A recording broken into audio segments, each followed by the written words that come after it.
ठंड में एक रजाई में सोने वाला गांव। हल्का हल्का सर्द मौसम है। रिया के घर के आंगन में हल्की सजावट हो रही थी और उसके आज हल्दी की रस्म चल रही थी। तभी दो पड़ोसन उसके घर आती हैं। अरे शांति, आ जा जरा, कहाँ चली गई? देख, हम सारे गद्दे और रजाई लेकर आ गए हैं। अंदर से शांति आती है। अरे तुम लोगों ने तो सच में कमाल कर दिया, वरना मुझे तो समझ नहीं आ रहा था कि मैं क्या करूंगी। मेरी तो आधे से ज्यादा समस्या ही हल कर दी तुमने। सर्दी में इतने कपड़े थे, अब सारे मेहमान आराम से अच्छे से सो पाएंगे। अरे इसमें भला परेशानी वाली और समस्या वाली क्या बात है? चिंता मत करो, हम हैं ना तुम्हारे साथ। वैसे भी हमारा पूरा गांव एक परिवार की तरह ही है। तुम्हारे घर में शादी है तो समझो हमारे घर में शादी है। चलो अब सभी खड़े होकर बातें करते रहोगे कि रिया बिटिया को जाकर हल्दी भी लगाएंगे। देखो सारी बहुओं ने तो उसे हल्दी लगा भी दी। आज पड़ोस की सभी बहुएं रिया को हल्दी लगा रही थी और उसे मुबारकबाद दे रही थी। देखो तो हमारी प्यारी रिया कितनी अच्छी लग रही है। अब तो हमारी गुड़िया रानी बड़ी हो गई। बिल्कुल, अब तो हमारी रिया अपने सैया के घर जाएगी और हम सबको भूल जाएगी। हाँ बिल्कुल, ससुराल जाने के बाद तो सैया से मिलने के बाद कहाँ किसी को अपने मायके की याद आती है। और फिर रिया के होने वाले पति तो हैं ही एकदम रोमांटिक और डैशिंग। सभी रिया को छेड़ रहे थे, जिसके बाद रिया को शर्म आती है और वो शर्माते हुए कहती है, अरे भाभी, आप सभी बस कीजिए। क्या आप हर बात पर मुझे छेड़ती ही रहती हैं? अरे आप लोगों की बराबरी कोई नहीं कर सकता। ऐसा भी कभी हो सकता है भला कि मैं अपने ससुराल वालों के आगे आप सबको भूल जाऊं? इतना प्यारा गांव कहीं नहीं होगा और इतने प्यारे गांव वाले भी कहीं नहीं होंगे। उसके बाद सभी डांस करते हैं और हंसी खुशी शादी के फंक्शन को सेलिब्रेट करते हैं। शादी भले ही एक परिवार में थी, लेकिन उस शादी में पूरा गांव इकट्ठा था। सभी गांव वाले शादी की तैयारी में अच्छे से लगे हुए थे। शांति के घर में बहुत से मेहमान आए थे और बाहर आंगन में भी तिरपाल लगाकर सभी के लिए गद्दे बिछा दिए गए थे और सब मेहमान वहां सो रहे थे घर के अंदर। ओह मम्मी जी, आज तो बहुत ही ज्यादा कड़ाके की ठंड है। शुक्र है आंटी ने हमें गद्दे और हीटर दे दिए, जिसकी वजह से मेहमानों को सोने में परेशानी नहीं हो रही। हाँ, यहाँ घर के अंदर कमरे में ही हमें इतनी ठंड लग रही है, लेकिन बाहर सभी को अच्छे से रजाई और सब मिल गया है, तो अब परेशानी होने वाली बात नहीं है। अच्छे से बस ये शादी भी जल्दी निपट जाए। शादी का दिन आता है और गांव की एक छोटी सी वाटिका में ही शादी होनी थी, जहां पर बारात आती है। आस पड़ोस के सभी लोग शादी की अच्छी से तैयारी कर रहे थे। क्यों पायल, सब ठीक से हो गया ना? कुछ कमी तो नहीं रह गई? नहीं पलक, सब कुछ बहुत अच्छे से हो गया और ये इन सब चीजों का श्रेय आप सभी को जाता है। तुम सभी ने मिलकर रिया को इतनी सुंदर तरीके से तैयार किया है, वो दुल्हन के जोड़े में एकदम परी लग रही है। अरे ये तो हमारा फर्ज था, रिया हमारी भी तो छोटी बहन जैसी है। वहीं दूसरी तरफ सभी गांव वालों ने रिया की शादी के लिए ससुराल ले जाने के लिए अलग अलग तरह का सामान दिया था। विमला, सरला, शीला और सुनीता, ये सब क्या चल रहा है? तुम सबको इतना सामान लाने की क्या जरूरत थी? डबल बेड, वॉशिंग मशीन, अलमारी, इतने सारे कपड़े। रिया के ससुराल वालों ने दहेज लेने से पूरी तरह मना कर दिया था। हाय और अब्बा, तुम इसको दहेज का नाम कैसे दे सकते हो? हमने रिया बिटिया को कोई दहेज नहीं दिया। एक परिवार वाले जब अपनी बेटी को बड़े प्यार से उसके लिए सामान देते हैं तो बस ये उसके लिए एक छोटा सा तोहफा ही है। हाँ बिल्कुल, रिया भी हमारी बेटी ही है, इसीलिए तुम्हें इतना सब सोचने की जरूरत नहीं है। लेकिन मैं इतना सारा सामान नहीं ले सकती। ओहो, ये तो तुम सीधे हाथ पैर मान जाओ, वरना देख लेना, हमसे बुरा कोई नहीं होगा। मेरी बेटी की शादी में भी तो तुमने कितना कुछ किया था। ये तो हम सभी गांव वालों का आपस में प्रेम है, इसीलिए चलो शादी पर ध्यान देते हैं, इन सब बातों को छोड़ते हैं। इस तरह धूमधाम से रिया की शादी हो जाती है और वो अपने ससुराल विदा हो जाती है। अगले दिन सुबह पायल और नेहा दोनों मिलकर अपनी एक पड़ोसन सविता के पास गर्मा गर्म खाना लेकर जाती है। सविता एक बहुत ही बूढ़ी महिला है जो अपनी झोपड़ी में अकेले रहती है। अरे मेरी दोनों बच्ची तुम आ गई? जी बिल्कुल अम्मा, हमें तो आना ही था, हम भला आपको अकेला कैसे छोड़ सकते हैं? हाँ अम्मा, आज तो बहुत सर्दी हो रही है और आपके घर में भी कुछ ज्यादा ही सर्दी है। आप कहें तो हम आपके लिए आग जला दें? जला दो बिटिया, वैसे भी इन बूढ़ी हड्डियों में इतनी जान नहीं है। नेहा चूल्हे पर आग जलाती है। वहीं दूसरी तरफ पायल थाली में दोनों का लाया हुआ खाना परोस कर सविता को देती है। देखो अम्मा, हम आपके लिए पसंदीदा खीर भी लेकर आए हैं आपकी, आपको खाकर बहुत अच्छा लगेगा। मुझे तो खीर बहुत ही ज्यादा पसंद है और मैं भी आपके लिए गाजर का हलवा लेकर आई हूँ। अरे वाह, तुम दोनों ने तो कमाल कर दिया, ये दोनों तो मुझे कुछ ज्यादा ही पसंद है। चलो अब जल्दी से मुझे खाना दे दो, बड़ी जोर की भूख लगी है। उसके बाद सविता बड़े मजे से खाना शुरू करती है। वहीं घर में चूल्हे में आग भी जला दी थी, जिसकी वजह से अब थोड़ी राहत मिल रही थी। आग जलाने के बाद कितना अच्छा लग रहा है। अब ठीक है, अब इस ठंड से थोड़ी राहत मिलेगी। अच्छा अम्मा एक बात बताओ, आप भी मेरे साथ चलोगी या फिर यहीं रहोगी? मैं तो तुम्हारे साथ ही जाना चाहती हूँ। अब तो अकेले ही दीवारें मुझे खाने लगी हैं। तो हम तो आपको कितनी बार कहते हैं कि हमारे साथ रहा करो, लेकिन नहीं, एक हफ्ता रहती हो फिर वापस पता नहीं यहाँ पर अकेले आकर क्यों बैठ जाती हो। क्या करूँ बेटा, कई बार बच्चों की बड़ी याद आती है तो फिर यादें ताजा करने के लिए यहाँ पर आ जाती हूँ। आपको पता है ना, आपके बेटे बहू तो विदेश में जाकर रह रहे हैं, अभी आसानी से घर नहीं लौटेंगे, उन्हें आने में कुछ समय लगेगा। उन्होंने कहा है वहाँ पर एक बार सब सही हो जाए तो आपको ले जाएंगे, इसीलिए इतनी चिंता मत करो। रोज फोन पर खैर खबर तो मिलती ही रहती है और यहाँ पर हम सब है ना आपका ध्यान रखने के लिए, तो इतना उदास होने की क्या जरूरत है। हाँ, अब से आप कभी भी उदास नहीं होंगी और हमारे साथ ही रहेंगी, ठीक है? अच्छा अच्छा ठीक है। गांव की जितनी भी बहुओं को देखो, हर कोई मेरी क्लास लेने के लिए यहाँ पर आ जाता है। चलो बाबा, तुम्हारी बात ही मान लेती हूँ आज।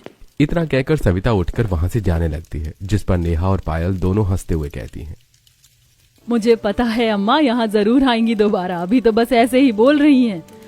क्या करे, परिवार की यादें तो कभी भी किसी को भी सता देती हैं।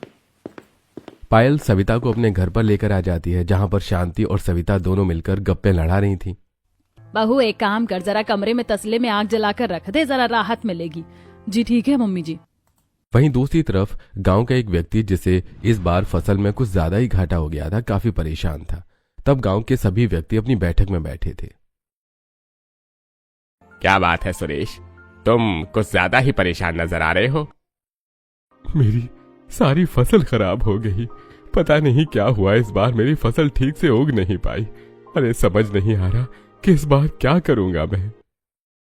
अरे यार, बस इतनी सी बात है, इतनी सी बात पर तू इतना ज्यादा परेशान हो रहा है। अरे हम सब है ना तेरे साथ, हम सब तेरी मदद जरूर करेंगे और हर समय एक जैसा नहीं होता। आज दुख है तो कल सुख जरूर होगा, इसलिए जिंदगी में हार नहीं मानते। चल अब अपना मूड ठीक कर, सब ठीक हो जाएगा। इस तरह हर मुसीबत में गांव वाले एक दूसरे की बहुत ज्यादा मदद करते थे। अब उसे रात पूरा गांव बहुत ही अच्छे से अपने अपने घरों में काम करके शांति से चैन की नींद सो रहा था। लेकिन कुछ ऐसा हुआ जो गांव वालों ने कभी नहीं सोचा था कि उनके साथ ऐसा होगा। पूरे गांव में सन्नाटा पसरा हुआ था। काली अंधियारी रात थी, सर्द मौसम में ठंडी ठंडी हवाएं चल रही थी। अचानक से एक जोरदार झटका आता है जो पूरे गांव को एक साथ हिला देता है। अरे उठो सब उठो, भूकंप आ रहा है। क्या कहा? सच में ये भूकंप ही आ रहा है? वहीं दूसरे घर में, बच्चों बहू सब जल्दी से उठ जाओ और घर के बाहर चलो, भूकंप आ रहा है। गांव में भूकंप आ गया था, जिसकी वजह से हर कोई अपने घरों से बाहर निकलकर अपने अपने घर के आंगन में आ गया था। सभी अपने घर के आंगन में खड़े होकर देख रहे थे कि उनके घर बहुत ही तेजी से हिल रहे थे। भूकंप की तेजी बढ़ रही थी, इसीलिए सभी बाहर गली में आ जाते हैं और सभी अड़ोसी पड़ोसी एक साथ इकट्ठा हो जाते हैं। हे भगवान, ये क्या हो रहा है? इतनी तेज अब भूकंप तो मैंने आज से पहले अपनी जिंदगी में कभी नहीं देखा। देखो तो सब कुछ कैसे बुरी तरह झूल रहा है। कोई बात नहीं काकी, आप परेशान मत होइए, पीछे हो जाइए, अपना ध्यान रखें सभी लोग। ये सब देख रहे थे और उनकी नजरों के सामने एक एक करके उनके घर ढह रहे थे। कुछ सेकंड्स का यह भूकंप पूरे गांव के लिए तबाही ले आता है। अब भूकंप की वजह से जितने भी पुराने और झोपड़पट्टी वाले घर थे वो सारे 2 मिनट में ढहकर तबाह हो जाते हैं। अपनी नजरों के सामने अपने पूरे घर को बर्बाद होते हुए देखकर सभी बहुत दुखी हो जाते हैं। हर जगह सिर्फ मलबा ही मलबा नजर आ रहा था। हे भगवान, ये क्या हो गया? ऐसी खतरनाक आपदा हमारे गांव को बुरी नजर लगाकर चली गई। देखो तो जरा हमारा घर कैसे तहस नहस हो गया है। हाँ सच में, हम तो कुछ ही देर में बेघर हो गए। अच्छा खासा हम सर्दी के मौसम में चार दीवारी और अपनी छत के अंदर सो रहे थे, लेकिन अचानक ही ये सब हो गया। आप सभी खुद को संभालिए, अगर हम इस तरह हार मान लेंगे तो फिर हमें कुछ सोचने का समय नहीं मिलेगा। हम सभी के ही घर बर्बाद हो गए हैं। हम सभी को इस समय एकजुट रहकर इस समस्या का हल निकालना होगा।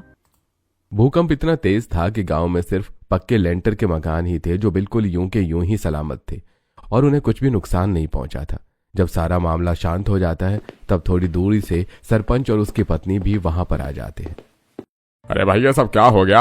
आप सभी के घर तो बिल्कुल बुरी तरह से बर्बाद हो गए। अरे अचानक से यह भूकंप आकर कितनी बड़ी मुसीबत ले आया हमारे गांव के ऊपर। वही तो सरपंच जी, हमें तो कुछ समझ में नहीं आ रहा कि ऐसी हालत में हमें क्या करना चाहिए। अरे ऐसे में हम सब अब क्या करेंगे? हम तो 2 मिनट के अंदर ही बेघर हो गए, और अगर हमारे ऊपर छत ही नहीं होगी तो हम कुछ नहीं कर सकते। ना तो हम चैन से बैठ पाएंगे और ना ही हम कुछ कर पाएंगे। अब क्या करें, हमें दर बदर गलियों में भटकना होगा। घर तबाह हुआ है। अब 1-2 दिन में तो ये बनने से रहा। कितनी मुश्किलों से पैसा जोड़कर घर बनाया था। यहाँ कोई हलवा नहीं है कि कभी तैयार हो जाए। सच में यह कोई हलवा नहीं है कि कभी भी तैयार हो जाए। सच में बहुत बड़ी मुसीबत आन पड़ी है हमारे ऊपर। घर की महिलाएं और मर्द इस बात से बहुत ज्यादा परेशान थे। पता नहीं आगे क्या होगा। सभी की बातें सुनकर और सभी को परेशान देखकर सरपंच सभी से कहते हैं, देखिए, इस तरह सर्दी के मौसम में महिलाओं और बच्चों का बाहर रुकना तो बिल्कुल भी ठीक नहीं है। मेरा घर काफी बड़ा है, वहां पर कमरों में महिलाएं और बच्चे तो आज की रात बिता सकते हैं। बाकी बाहर में सभी आदमी रह सकते हैं। बाकी हम सब इन सब चीजों के बारे में कल सुबह सोचेंगे कि क्या करना है। हाँ, अभी आप सब यहाँ से चलिए, हम सुबह सोचेंगे क्या करना है। अब महिलाएं और बच्चे तो सरपंच के घर के अंदर सो जाते हैं, लेकिन वहीं जितने भी आदमी थे उनके लिए बाहर आंगन में गद्दे लगाकर उन्हें कुछ रजाई दे दी जाती है, जिस पर वो सो जाते हैं। लेकिन सभी को इस तरह नींद नहीं आती। कभी कोई रजाई अपनी तरफ खींच रहा था तो कभी कोई। इन्होंने तो सारी रजाई खींच ली। अब मुझे ठंड लग रही है। अब मैं कैसे सो पाऊंगा। इस तरह जैसे तैसे परेशान होकर सभी अपनी रात काट लेते हैं। अगले दिन सुबह बैठक होती है जहां पर सरपंच एक आइडिया देता है। देखिए, मैंने सुबह आप सभी के घर की जांच की है। पूरा मलबा गिर गया है और सारा सामान भी बर्बाद हो गया है। मैं जानता हूं आप सभी को बहुत भारी नुकसान हुआ है, लेकिन आप सब अब चिंता मत कीजिए। हम आपके लिए कुछ जरूर करेंगे। सबसे पहले तो हम आपके रहने का इंतजाम करेंगे, उसके बाद हम सभी का घर बनाने की कोशिश करेंगे। हाँ, बिल्कुल, किसी को भी बजट की चिंता करने की जरूरत नहीं है। मैं भी आप सभी की पूरी मदद करूंगा। जी बिल्कुल, आप तो जानते ही हैं कि इनकी कितनी सारी फैक्ट्री है और ये हमारी सिर्फ पैसों में नहीं, बहुत सी चीजों में भी मदद कर सकते हैं। इसलिए सभी गांव वाले, आप भूले नहीं कि हम सब एक परिवार हैं और हमने आज तक कभी भी किसी को किसी मुसीबत में अकेला नहीं छोड़ा है। इसीलिए किसी को भी घबराने की जरूरत नहीं है। इस मुसीबत का सामना भी हम सब मिलजुल कर लेंगे। शुक्रिया सरपंच जी, आपने हमारी परेशानी को समझा और हम सबको इस मुसीबत के समय में आप हौसला दे रहे हैं। ये बहुत बड़ी बात है। इसके बाद गांव में एक बहुत बड़ी चौपाल थी जहां पर चारों तरफ पिलर से और वो ओपन थी। वो बहुत बड़ा हॉल था जिसे गांव में बैठक के लिए या किसी भी फंक्शन या शादी के प्रोग्राम के लिए इस्तेमाल किया जाता था। वो स्पेशल गांव वालों के लिए ही बनी हुई थी, जो अक्सर किसी भी गांव में होती है। अब सभी गांव वाले वहां पर चले जाते हैं। देखिए, हम आज यहाँ पर बहुत सारे गद्दे लगाकर सभी के रहने का इंतजाम करवा देते हैं। सीधे हाथ की तरफ जो हॉल है वहां पर सभी लेडीज और बच्चों का रहने का होगा और उल्टे हाथ की तरफ सभी आदमी सोएंगे। आज से अच्छे से इसे तैयार कर देंगे और तब तक आप सब मेरे घर चलिए, सबके लिए खाना बन गया होगा। अब सभी गांव वाले सरपंच के घर जाते हैं जहां पर उसके घर के आंगन में बहुत बड़ा सा टेंट लगा हुआ था। मेज पर सभी गांव वालों के लिए खाना सजा रखा था। गांव में जितने भी अमीर व्यक्ति थे, जिनका घर पक्के मजबूत लेंटर के बने होने की वजह से उन्हें कोई नुकसान नहीं हुआ था, वो सभी मिलकर परेशान गांव वालों की मदद करने के लिए आगे आते हैं। आप सब आराम से पेट भरकर खाना खा लीजिए। आप में से किसी को भी किसी भी चीज की जरूरत हो तो आप बेझिझक होकर हमें बता सकती हैं। अभी तो हम सबको बहुत भूख लग रही है और आपने हमारे लिए खाना बनाया, साथ में सरपंच जी हमारे सोने का इंतजाम कर रहे हैं। फिलहाल तो यही बहुत है। बस दुख तो इस बात का है कि हमारा प्यारा घर अब नहीं रहा। हाँ बिल्कुल, हम अपना घर दोबारा कैसे बनाएंगे, उसमें बहुत समय लग जाएगा। कल रात तक सब बिल्कुल ठीक था और आज अचानक से देखो कितनी बड़ी मुसीबत आ गई। अपनी नजरों के सामने अपने घर को ऐसे तबाह होता देखकर मुझे बहुत दुख हो रहा है। मुझे भी। मैं तो चाहती हूँ कि बस जल्दी से हमारा घर बिल्कुल ठीक हो जाए। सभी बहुत दुखी थे और उन सभी को सांत्वना देते हुए प्रीति कहती है, आप इस तरह निराश मत होइए और हार मत मानिए। हम पूरा गांव एक साथ हैं और इस मुसीबत का हल जरूर निकालेंगे। सभी एक दूसरे की इस मुसीबत की घड़ी में हौसला दे रहे थे। अब सभी खाना तो खा लेते हैं और पूरा दिन सोच विचार करने के बाद जब रात को सब बहुत ज्यादा थक जाते हैं तो अपने अपने पार्टीशन में लेडीज और जेंट्स सोने चले जाते हैं। अब सभी को गद्दों पर सोने के लिए जो जगह मिल जाती है, लेकिन किसी को भी ठीक से रजाई नहीं मिल पाती। नींद में कोई भी एक दूसरे की रजाई खींच लेता था या कभी कोई नींद में अपने हाथ या पैर से सामने वाली की रजाई को हटा देता था। हे भगवान, कहाँ फंस गया हूँ। मैं कल भी पूरी रात में इस तरह से ठंड में कांप रहा था। अब आज रात में मुझे लग रहा है कि ठंड के बारे मेरी बर्फ जम जाएगी। सोने के लिए एक रजाई तक नसीब नहीं हो रही है। कैसे दिन देखने पड़ रहे हैं। अब अगले दिन सुबह फिर से बैठक होती है। गांव के सभी सदस्य वहां पर मौजूद होते हैं। तब सभी अपनी समस्या बताते हैं। देखिए, क्या हम जिस तरह कर रहे हैं वो सब ठीक है? कल रात किसी को परेशानी तो नहीं हुई ना? सरपंच जी, फिलहाल तो बाकी सब बिल्कुल ठीक है, लेकिन रात को हमें सोने में बहुत परेशानी होती है। एक तो इतनी ज्यादा ठंड होती है, ऊपर से जब हम सोते हैं तो रजाई ओढ़कर, लेकिन नींद में रजाई पता नहीं कहाँ गायब हो जाती है। कभी कोई हमारी रजाई छीन लेता है तो कभी कोई। बिल्कुल सही कहा, हमारे साथ भी बिल्कुल ऐसा ही हो रहा। इस तरह रजाई में सोना हमारे लिए बहुत मुश्किल हो रहा है। पूरी रात ठंड से कांप रही थी मैं तो। बिल्कुल, मैं भी पूरी रात बस करवट बदलती रह गई। ना तो मुझे रजाई मिली और ना ही चैन की कोई नींद। अगर ऐसे ही चला तो कोई भी रात को ठीक से सो नहीं पाएगा। इसका तो हमें कोई ना कोई हल जरूर निकालना होगा, क्योंकि अगर हम रात को ठीक से नहीं सोएंगे तो इतनी भारी सर्दी में सभी की तबीयत भी खराब हो जाएगी और फिर हम अगले दिन सुबह ठीक से काम भी नहीं कर पाएंगे। कुछ तो सोचना होगा। सभी बहुत देर तक सोच विचार करते हैं। तब उन्हें एक तरकीब सूझती है। क्यों ना हम ऐसा करें कि सभी के लिए एक बड़ी सी रजाई बना दे, ताकि कोई भी एक दूसरे की रजाई इस तरह छीन न सके। इस तरह हमें ठंड से राहत भी मिल जाएगी और समस्या भी हल हो जाएगी। हाँ, अगर हम सारी रजाइयों को एक साथ जोड़ देंगे तो कोई भी रजाई हटेगी नहीं और किसी को रात को ठंड नहीं लगेगी। बिल्कुल सही कहा, मुझे तो ये आइडिया बहुत अच्छा लग रहा है। हम सभी रजाई को एक साथ जोड़ सकते हैं और जोड़कर एक बड़ी लंबी चौड़ी रजाई बना सकते हैं, जिसके बाद किसी को भी परेशानी नहीं होगी। हम गर्ल्स टीम तो ये काम बहुत इजीली कर सकती हैं। चलो, कम से कम रात को जो सोने में परेशानी होगी रजाई की वजह से, वो तो समस्या हल हो जाएगी। अब पूरा गाँव एक रजाई में सोएगा तो परेशानी वाली कोई बात नहीं होगी। फिर तो हम सभी को सारा जरूरत का सामान एक साथ इकट्ठा कर लेना चाहिए और अभी ही तैयारी शुरू कर देनी चाहिए, ताकि आज रात तक की रजाई तैयार हो जाए और आज रात को ही किसी को सोने में परेशानी ना हो सके। इस तरह सारी गर्ल्स टीम इकट्ठा होने के बाद सभी रजाइयों को एक साथ लेकर आती हैं और उसके बाद उन्हें खोलकर बड़ी बड़ी चादरों और साड़ी की मदद से उन्हें एक साथ करके जोड़ देती हैं। और सभी रजाइयों को एक साथ जोड़ने के बाद बातें करते हुए सभी रजाई को जोड़ रही हैं और साड़ी का कवर भी कर रही हैं। अगर हम सभी ऐसे ही मिलजुल कर काम करते रहे तो ये काम जल्दी ही खत्म हो जाएगा। वैसे भी हमें 2 रजाई बनानी होंगी, एक गर्ल्स डिपार्टमेंट के लिए और एक बॉयज डिपार्टमेंट के लिए। सभी महिलाएं बहुत ज्यादा मेहनत कर रही थी और वो कुछ समय बाद सारी रजाइयों को मिलाकर एक बड़ी सी रजाई बना देती हैं। ये तो एकदम परफेक्ट बन गई। इसके बाद हमें कोई भी परेशानी नहीं होगी। हाँ, अब सभी को सोने में बिल्कुल आसानी होगी। अब हमें एक रजाई और तैयार करनी है, तो एक रजाई गर्ल्स डिपार्टमेंट के पास चली जाएगी और एक दूसरी बड़ी रजाई मैन डिपार्टमेंट के पास चली जाएगी।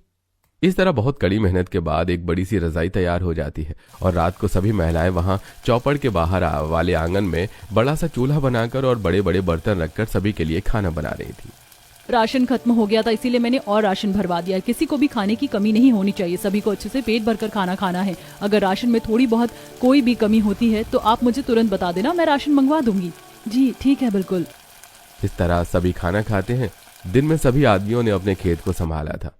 हालांकि वो सब वहां पर गुजारा कर रहे थे, लेकिन हर किसी को अपने घर की चिंता सता रही थी। सभी गांववासी एक साथ आंगन में बैठकर खाना खा रहे थे। अरे बस जल्दी से हमारा घर तैयार हो जाए। हमारे घर के आगे बहुत बड़ा आंगन है। हम सारा सामान वहां पर रखकर दोबारा अपने घर की नींव डालना शुरू करेंगे। इस बार हम सब करेंगे तो बहुत ज्यादा महंगे में पड़ जाएगा, लेकिन हमें घर को मजबूती से बनाना चाहिए ताकि दोबारा हमें इस मुसीबत का सामना न करना पड़े। हर कोई अपने घर को लेकर बहुत ज्यादा चिंतित हो रहा था। अब खाना खाने के बाद जब रात को सभी सोने जाते हैं तो पूरा गांव एक बड़ी सी रजाई में ही सो रहा था। कड़ाकेदार ठंड में पूरा गांव एक रजाई में सो रहा था। अब किसी को भी रात को परेशानी नहीं हो रही थी और इस बार उनके ऊपर से रजाई भी नहीं हट रही थी। अरे आज तो रजाई में लेटकर मजा आ रहा है। आज किसी ने भी इतनी देर से मेरे ऊपर से रजाई नहीं हटाई। अरे बिल्कुल सही कहा, मुझे तो आज ठीक लग रहा है, वरना तो कल पूरी तरह कांप रहा था। हाँ, ऐसे में सोने में काफी गर्माहट का भी एहसास हो रहा है और अब परेशानी भी नहीं हो रही है। इतनी बड़ी रजाई तो कोई भी नींद में उतार कर ना तो हमसे छीन पाएगा और ना ही दूर फेंक पाएगा। अच्छा है हमारी पत्नियों ने मिलकर ये तरकीब निकाली और हमें अब ठंड से राहत मिल पाएगी। वहीं दूसरी तरफ गर्ल्स डिपार्टमेंट में भी यही हाल था। सभी महिलाएं एक बड़ी सी रजाई में मिलजुल कर लेटी हुई थीं। वैसे सच में कमाल कर दिया सीमा बहू ने तो, इतना अच्छा आइडिया देकर। ऐसी एक बड़ी सी रजाई बनाने के बाद उसमें सोकर बहुत अच्छा लग रहा है। आज लगता है रात को हमें ज्यादा परेशानी नहीं होगी। नहीं आंटी जी, बिल्कुल भी नहीं होगी। आज लगता है रात को हम सब आराम से घोड़े बेचकर सोने वाले हैं।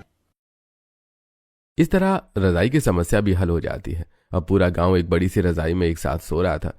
इतनी बड़ी मुसीबत के समय भी गांव वाले हार नहीं मानते और इसी मुसीबत से लड़ने के लिए वो हर रोज कोई न कोई तरकीब लगा रहे थे। तब सरपंच एक दिन ऐलान करते हैं, देखिए आप सभी के लिए सोने की और खाने की तो व्यवस्था अच्छे से हो गई है।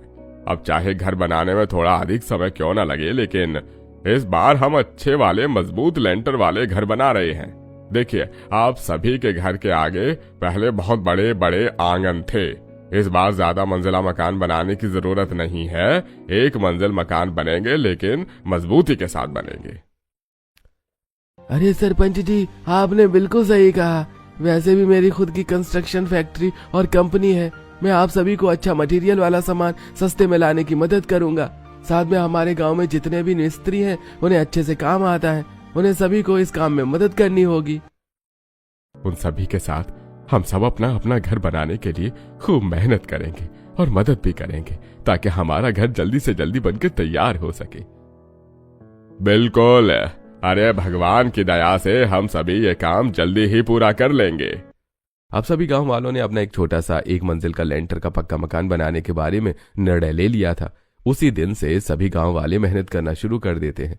वो दिन में गांव का बाकी काम भी संभालते थे और साथ में अपने घर को बनाने के काम में भी पूरा हाथ बटाते थे। रात को सभी गांव वाले एक साथ बड़ी सी रजाई में सोते थे। गांव में अलग अलग काबिल मिस्त्री घर बनाना शुरू करते हैं, जिसमें परिवार वाले भी अपना घर बनाने में पूरा योगदान देते हैं। दिन गुजर रहे थे। फिर एक दिन, आपका मकान तो बहुत अच्छा बन रहा है। आपका मकान भी जल्दी ही तैयार होने वाला है। आपका अगर जल्दी बन गया तो बाकी मकान बनाने में उन्हें मदद मिल जाएगी। जी बिल्कुल, चिंता मत कीजिए, हम सब की मदद जरूर करेंगे। हम सब एक दूसरे का घर बनाने में और सारा काम करने में एक दूसरे की मदद करेंगे। हाँ बिल्कुल, मेरे घर का भी काम खत्म होने वाला है। उसके बाद मैं बाकी सभी के घर का काम जल्दी करवाने में मदद करूंगा। इस तरह सभी गांव वाले एक दूसरे की ताकत बनकर एक दूसरे की मदद करने की कोशिश कर रहे थे। धीरे धीरे सभी का एक एक मंजिला मकान बनकर तैयार हो जाता है। मुझे तो यकीन ही नहीं हो रहा कि हमारा सबका घर बनकर तैयार होने वाला है। विश्वास तो मुझे भी नहीं हो रहा। ये हम सभी गांव वालों की मेहनत और लगन का कमाल है। जहां एक तरफ सभी गांव वालों के घर अब बनकर धीरे धीरे तैयार होने ही वाले थे, वहीं दूसरी तरफ सभी गांव वाले जब रात को एक साथ एक ही रजाई में सोते हैं तो वैसे जब हम सभी का मकान बनकर तैयार हो जाएगा और हम सब अपने अपने घर में जाकर रहने लगेंगे, तब मुझे ये दिन भी बड़े याद आएंगे कि हम सब ने इस तरह एक साथ मिलकर किस तरह कष्टों के दिन गुजारे हैं। हाँ, और वैसे ये भी बहुत बड़ी यादगार के रूप में याद किया जाएगा कि हम सभी ने मिलकर ऐसे में एक बहुत बड़ी रजाई बनाई थी जिसमें पूरा गांव एक साथ मिलकर सोता था। वैसे ये बात तो तुमने बिल्कुल ठीक कही। आज से पहले ऐसा कभी नहीं हुआ होगा और ये भी एक अलग ही नई तरह की कारस्तानी है। जब हम सभी अपने घर में चले जाएंगे तब हम इस रजाई का क्या करेंगे? इसे याद के रूप में रखेंगे। मेरे हिसाब से तो रखना चाहिए। कल को वो कोई भी फंक्शन होगा तो हम इसे इस्तेमाल तो कर सकते हैं कम से कम। तुम सब भी ना, पता नहीं रात को कैसी बातें लेकर बैठ गई हो। इस रजाई का क्या करेंगे क्या नहीं वो तो हम बाद में देख लेंगे। अभी तुम सब सो जाओ। सुबह उठकर सभी को फिर घर बनाने के लिए काम भी करना पड़ता है। खूब सारी बात करने के बाद सभी सो जाते हैं। इतनी बड़ी रजाई में सभी गांव वालों ने साथ मिलकर ठंड में सोना शुरू किया था।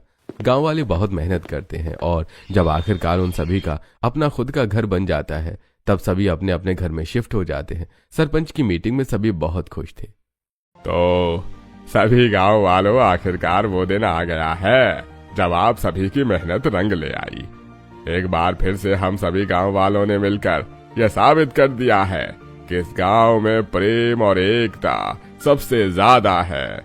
हमारे गांव में चाहे कितनी बड़ी मुसीबत क्यों ना आ जाए, लेकिन वो मुसीबत हम सभी का हौसला नहीं तोड़ सकती। इससे यह साबित होता है कि अगर हम सब मिलजुल कर काम करेंगे तो हम किसी भी मुसीबत का सामना कर सकते हैं। इसी बात की खुशी में आज हम सभी रात को गांव वाले जश्न करेंगे। इस तरह सभी गांव वाले बहुत खुश हो रहे थे और उन्होंने मुसीबत के समय में एक बड़ी सी रजाई में सोकर अपने दिन गुजारे।